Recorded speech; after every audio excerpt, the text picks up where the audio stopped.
गोटे दलित वर्गर लोकर ना बारंबार धरने को अमित शाह घृणा करती, भारतीय जनता पार्टी घृणा करे एवं से भारतीय जनता पार्टी मानसिकता स्पष्ट कर देइछन्ति अमित शाह तांकर वक्तव्य रे। भारत रत्न डॉक्टर बाबा साहेब आंबेडकर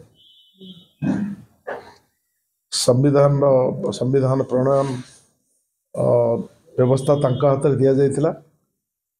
भारतर संविधान को साधारण भाव में पृथ्वीर सर्वश्रेष्ठ संविधान भाव में प्राय पृथ्वीर गणतंत्र, पृथ्वीर जो देश रे गणतंत्र अच्छे समस्ते तांको मानुछन्ति। जो संविधान आम पाई गीता, बाइबल, कुरान सहित आम समान बोली कहबा, कारण संविधान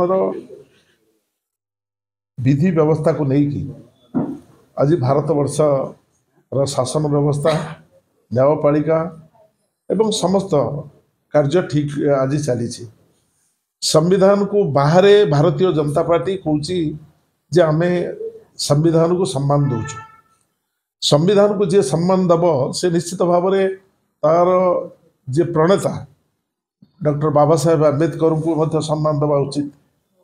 दुर्भाग्यर कथा, गणतंत्र श्रेष्ठ मंदिर भारत वर्षर पार्लियामेंट रे, राज्यसभा रे ये देशर गृहमंत्री श्रीयुक्त अमित शाह 17 तारीख दिन राज्यसभा जो बयान देइछन्ति ये एक दुर्भाग्यजनक बयान एवं जो बयान को कौन भारतीय नागरिक कौन परिस्थिति रे ग्रहण करि परिबो नाही। सेठी अत्याचारित, शोषित, लांछित,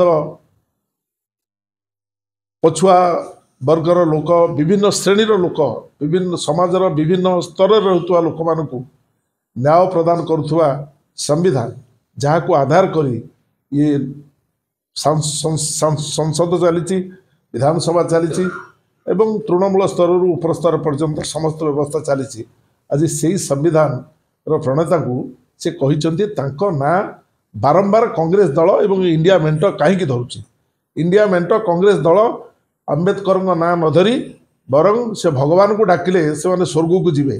तार अर्थ होची सी किभली भाव में आंबेडकर को एवं आंबेडकर जेहेतु शिक्षारे दीक्षारे भारतर एक श्रेष्ठ नागरिकत्व पाई, अपर पक्षरे से जड़े दलित वर्गर लोक तांको जीवन में से लिखिं।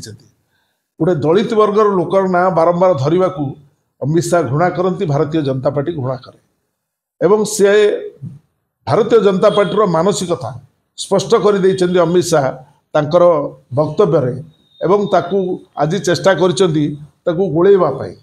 एवं मल्लिकार्जुन खड़गे जी काली जंतर मंत्र ठिया कि जो आंदोलन करिसेंति से ताकू कहवाकू चाहूँगी जे जेहेतु मल्लिकार्जुन खड़गे जी होचंती जड़े दलित वर्गर लोक, सी आंदोलन न करंतु। तार अर्थ होची जे ये जो भली भाव में कही 15 लाख टंका सबू परिवार को आम निर्वाचन पूर्व कही आम सबू परिवार को 15 लाख टंका देदेबू, कला टंका को फेरे आणबू एवं परवर्ती अवस्था सांबादिक बंधु मान प्रश्न उत्तर दे कही जे ये चुनाव के लिए एक जुमला था। ये भावुंट बोधे भारत वर्षटा जुमलार चलो एवं मु कठोर शब्द रे निंदा करुच्ची। कांग्रेस दल कठोर शब्द रे निंदा करिछि। कठोर शब्द रे निंदा करने सहित आम कहूँ जे अमित शाह जो कथा कहते बाबा साहेब आंबेडकर उपरे जहाँकर रचित संविधान भारत वर्षर समस्त व्यवस्था को नियंत्रण करुच्ची एवं से संविधान पाई इंडिया मेंटर लड़ई, राहुल गांधी लड़ई एवं समग्र भारतीय नागरिक जहाँ उपर आस्था भरोसा रखिंट जी आम गीता, बाइबल, कुरान ताकू जो भली भाव में अपमानित कर निश्चित भाव में मुझे कहबी जे माननीय गृह मंत्री श्रीयुक्त अमित शाह तांको पदवी इस्तीफा देवा उचित एवं सी ये भली मंतव्य रे जो अपमानित करिसेंति समस्त भारत वर्षर शोषित, लुंठित, लांछित वर्गर लोक मानकु आंबेडकर बाबद रे कहीकि से निश्चित भाव में सर्वसमक्ष से सारा देशवासी को क्षमा मांगा उचित आंबेडकर संपर्क में एभली मंतव्य न देवा।